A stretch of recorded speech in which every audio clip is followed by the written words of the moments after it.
మీ car EMI కట్టలేకపోతున్నారా? మీ car EMI మేము కడతాం. ఈ నెంబర్కి కాల్ చేయండి.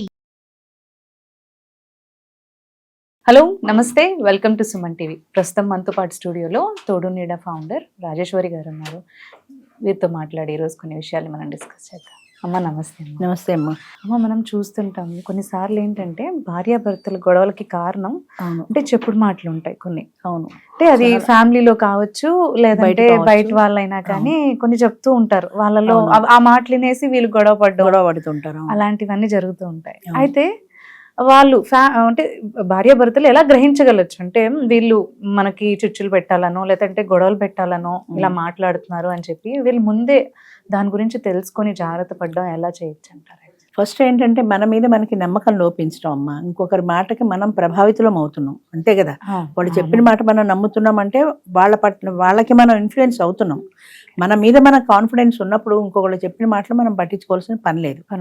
ఇప్పుడు చిన్న ఎగ్జాంపుల్ చెప్తాం మీకు. మనం షాపింగ్కి వెళ్తే ఒక్కళ్ళం వెళ్ళలేక తోడు తీసుకెళ్తాం ఎవరినో. మనకు ఒక డ్రెస్ నచ్చుతుంది, అది కొనుక్కుందాం అనుకుంటాం.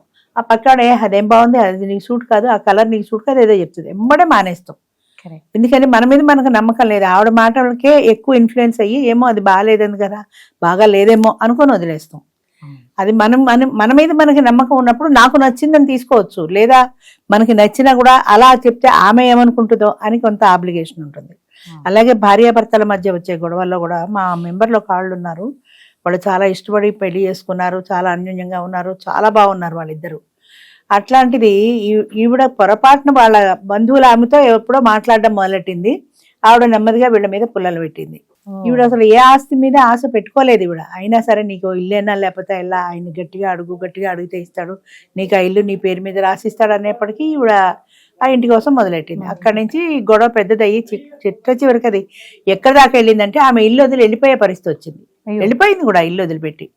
ఈవిడ మాటలు నమ్మి ఆ ఇంటి కోసమని ఇదివరకు నీకు ఇంటి మీద ఆశ లేదు కదా, లేదని ఇప్పుడు కొత్తగా ఎందుకు ఆశపడ్డావు? ఆవిడ మాటల ప్రభావం వల్లే కదా. నువ్వు డిసైడ్ చేసుకోవాలి, నాకు కావాలా అక్కర్లేదు. ఆవిడ చెప్తే నువ్వు వినకూడదు కదా. అంచేత మన ఆత్మవిశ్వాసం మనకుంటే ఇంకొకరి మాటలు మనం లెక్క పెట్టం. అలా ఒక సంసారం భగ్నం అయిపోయింది కదా. ఇప్పుడు ఆవిడ ఏమన్నా భోజనం పెడుతుంది? ఆవిడకి పెట్టదు కదా. ఈవిడ పాప వెళ్ళిపోయి, ఈవిడికి ఎవ్వరూ లేరు, ఒంటరి మనిషి ఎవ్వరు లేరు. అలాంటిది వెళ్ళిపోయి ఎక్కడో చర్చిలోకి వెళ్ళింది. ఆవిడ కన్వర్టెడ్ క్రిస్టియన్. చర్చికి వెళ్తే వాళ్ళు ఏదో కొన్నాళ్ళు ఎట్టు పెట్టుకుని, అమ్మ నువ్వే ముసలిదానం అయిపోయావు, 60 ఏళ్ళు దాటి నువ్వేం సేవ చేస్తావు ఇక్కడ, నామని పంపించేశారు. ఇంకో చర్చికి వెళ్ళింది. ఇలా ఎన్నాళ్ళు నీకంటూ ఉన్న ఒక ఇల్లు, ఒక సంసారం, నీకు ఒక స్టెబిలిటీ ఉన్నదా అని వదిలిపెట్టుకొని నువ్వు బయటకు వెళ్ళడం వల్ల ఎవరు నష్టపోయారు? ఆయన ఇంట్లో ఆయన ఉన్నాడు, నువ్వే నష్టపోయావు కదా. ఎందుకంటే ఆత్మవిశ్వాసం లోపించటం. అది మన మీద మనకి నమ్మకం ఉన్నప్పుడు ప్రపంచం ఏం చెప్పినా సరే మనం నమ్మక్కర్లేదు. చాలా సందర్భాల్లో ఇదే జరుగుతుంటుంది. మీ ఆయన ఎలా అని, లేకపోతే మీ ఆవిడ ఇలా అని చెప్తూ ఉంటారు. అలా చెప్పుడు మాటలు విని మోసపోయిన వాళ్ళు, దెబ్బతిన్న వాళ్ళు చాలా మంది ఉంటారు. అయితే మనం గుర్తుపెట్టుకోవాల్సిన విషయం ఏంటంటే, వాళ్ళు మన భర్తకి ఎగ్నెస్ట్గా లేదా నా భార్యకి ఎగ్నెస్ట్గా చెప్తున్నప్పుడు వాళ్ళు నన్ను ఇన్ఫ్లుయెన్స్ చేస్తున్నారు అనే విషయాన్ని మనం గుర్తుపెట్టుకోవాలి, మనం గ్రహించాలి. మనం గ్రహించినప్పుడు ఎవరు ఏం చెప్పినా సరే మనం నమ్మాల్సిన పని లేదు, మన కళ్ళతో మనం చూస్తే తప్ప. అంటే వీళ్ళకి ఎందుకు అలా అవసరం వస్తుంది అంటారు? కాన్ఫిడెన్స్ తగ్గిపోయి వాళ్ళ మీద వాళ్ళకి నమ్మకం లేక ఎదురు వాళ్ళ మాటలకి ప్రభావితం అవుతున్నారంటే, ఒక మనసు కాస్త బలహీనంగా ఉన్నప్పుడు అవతల వాళ్ళు ఇంకో రెండు చెప్తే, మనం ఇప్పుడు వాళ్ళిద్దరి మధ్యన ఏదో చిన్న డిఫరెన్స్ వచ్చింది అనుకోండి ఇంట్లో, అది మామూలుగా రివాల్ట్కో రేపటికో 2 రోజులకి సమస్య పోతుంది. అది ఆ సమస్య పోయే సమస్యను పక్క వాళ్ళతో షేర్ చేసుకున్నప్పుడు వాళ్ళు ఏదో ఈవిడ్ని సంతోషపడడానికి, అయినా మీ ఆయనకి అట్లా బాగా అలవాటు అయిపోయిందిలే, నువ్వే బాగా లోకు ఇచ్చు, ఇలా ఏదో మాట్లాడతారు.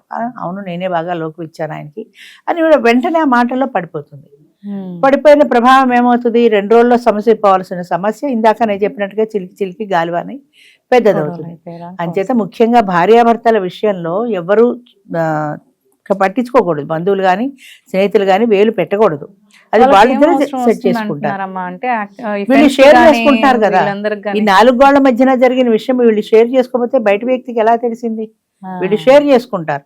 షేర్ చేసుకున్నప్పుడు వాళ్ళు ఏదో ఉచితంగా ఓ సలహా ఏదో తోచుకో ఒక సలహా ఇస్తారు. ఆ సలహా లాభం కలిగించేదైతే పర్వాలా, అది నష్టం కలిగించేదైతే నష్టపోయేది ఎవరు? ఫైనల్గా వీళ్ళే కదా, వీళ్ళ సంసారమే కదా విచ్ఛిన్నం అయిపోతుంది. అంచేత మన పట్ల మనకి కాన్ఫిడెన్స్ ఉండాలి, అవతల వ్యక్తి పట్ల కూడా కాన్ఫిడెన్స్తో ఉండాలి.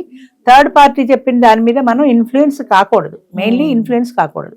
ముఖ్యంగా జాయింట్ ఫ్యామిలీస్ లో అలా ఉన్నప్పుడు ఉంటాయి. అత్తమామలు ఉంటాయి, కొడుకు సహజంగా మీద, ఉంటాయి. అవును, ఈ ఆడపడుచు ఇవన్నీ చెప్తూ ఉంటారు. అవును, అంటే కావాలని కూడా కొన్ని చెప్తుంటారు కొంతమంది. చెప్తుంటారు.